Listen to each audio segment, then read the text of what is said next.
And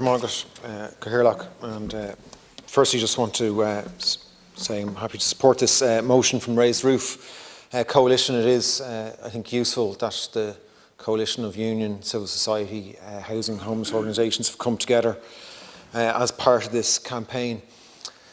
And just to agree with the previous Deputy in terms of this is, as we all know, this is an incredibly serious issue that's having profound and detrimental effects on people across Ireland, and it requires from us, in terms of the debate that we have and the discussion that we have in it, that we treat it with that seriousness and that we don't engage in a war of words and spin, because that's not helpful to anyone.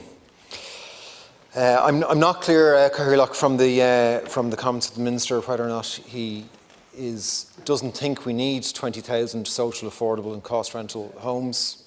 So I'm not clear on that. I know the Minister doesn't like being interrupted by other people, but he happily does it to me. Actually, I don't mind you interrupting, but I'm just pointing that out, Minister, that you take umbrage to it when others do it, but you actually do it to me all the time. So you can just reflect on that.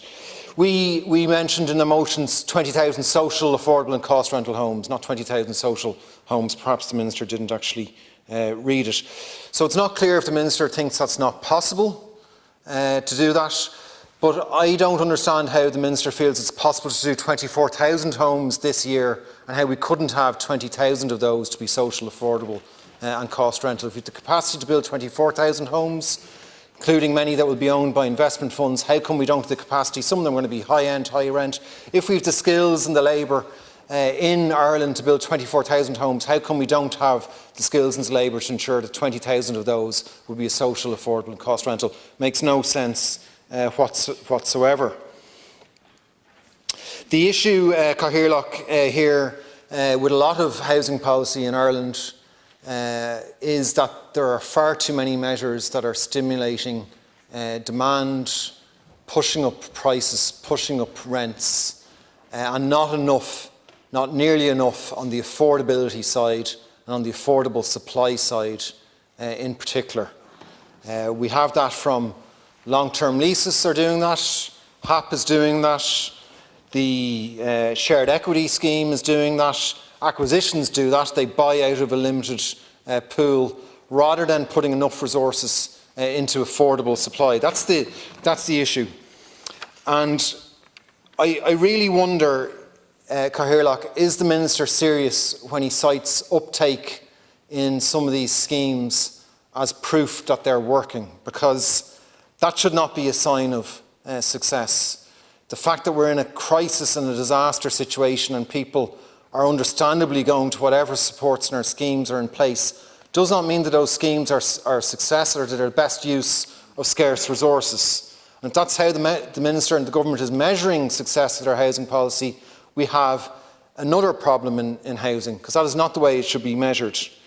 The way the Government should be analysing this is saying, what is the effect of the different schemes that we're doing? Is it pushing up house prices? Is it pushing up rents? Or is it increasing the supply of affordable homes? That's the questions they should be asking. Not are people in a desperate situation, either renting or looking to buy, availing of whatever schemes are made available. Of course they will do that. One of the things, Cathaoirleach, that we didn't hear from in the Minister in his comments, and I was hoping we would hear and that we need to hear, is we need to hear from the Minister and from the Government what action are they going to take urgently and now to stop the absolute disaster of us reaching record levels of homelessness within the next number of days. We need to hear what is the Government going to do about that now, today, urgently. And that should be top of the list for all of us to be asking that question. And we haven't heard that. There needs to be immediate emergency actions on that right now. I do want to address, Cathaoirleach, and the Minister says this and the Taoiseach says it and ministers say it constantly, this claim that there's 4 billion in state expenditure, capital expenditure on housing. It simply is not true. There is no such figure in state capital expenditure on housing. In fact, the the Minister for Housing heckled and interrupted my party colleague, Catherine Murphy, when she was referencing this earlier today. There is no €4 billion state capital expenditure on housing. It's a highly misleading claim. This year, less than €2.3 billion will be spent, is being set aside in capital expenditure on housing by government. Just over half the €4 billion that is claimed by government that they keep referring to. And simply including possible LDA expenditure and including loans that the Housing Finance Agency issue to make up that level and bring it up to €4 billion is misleading. It's not direct capital expenditure of €4 billion that was called for by the SRI. And there is an issue on this, not just on the €4 billion, Cathaoirleach, this goes across the board, and it's not just in housing, but there's a danger that the government begin to believe their own spin on this. And the more that they do that, the further away we are from solutions on it. So 3 tests, I believe, Cathaoirleach, on housing. One is the supply and availability of housing that is affordable. One is looking at home ownership rates, and one is looking at the levels of homelessness. On the supply and availability of housing that is affordable, last year we had 0 affordable purchase homes, despite all the promises that were made. 0 affordable purchase homes delivered. Just 65 cost rental homes tenanted. You contrast that with the thousands of apartments that were built for high-end rents in the ownership of investment funds. Contrast that with the reports this week, that Greystar, who already charge rents of between €2,140 in rents to as high as €5,220 per month in Dublin, that they're seeking double-digit rent increases. And that's the reality of what's happened with a lot of the new housing supply that has come on stream. In terms of rents, our rents have almost doubled over the last decade, and we have the 3rd highest rate of rent increases in the European Union since 2010. That's the reality of the situation. And rents in Dublin are amongst the highest of any capital city in the European Union. Home ownership rates, as we know from the Parliamentary Budget Office, have collapsed amongst people of prime working age. And we had the report from the SRI that the number of 25 to 34-year-olds who own their own home has halved in the last 15 years. Halved. That is absolutely shocking. And as a result, the level of poverty as people become older is going to substantially increase as people will not have the security of owning their own home. So the government talk about home ownership, talk about their belief in their home ownership. That's all fine. But what's happening now is home ownership levels are continuing to decline. Last year, the number of new build homes that were available for individuals to buy plummeted to less than 6,000 individual homes.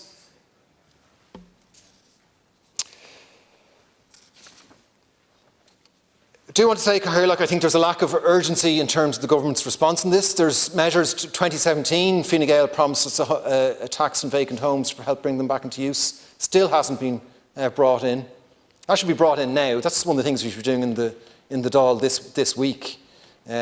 Forget the rush changes on planning. That means on Board Pleanála can't be held to account the same way they can at the moment. Why not be bringing in a vacant homes tax now this week, especially given the rental crisis, the homeless crisis, and especially given those CSO figures that showed that there was 35,000 rental homes, 20% of the rental stock lying empty on census night. I mean, that's, as an emergency measure, if that was brought in, that would go somewhere as an emergency measure to help. I do think the government don't actually grasp how serious this is. I know they know there's an issue here, all right. I don't think they're grasping the knock-on effects that this is having across society in terms of we now have parents withdrawing from the workforce because they can't get childcare, because their childcare providers are reducing their capacity, because they can't find places for their staff to live. Their staff can't find anywhere affordable to live. We're having the same effects now in schools. We've had massive effects in the hospitality industry, places simply not opening because they cannot, on reduced number of days and hours because they cannot get the staff. This is having massive knock-on impacts, and we're not seeing urgency from the government in terms of acting. Gurv Mágat.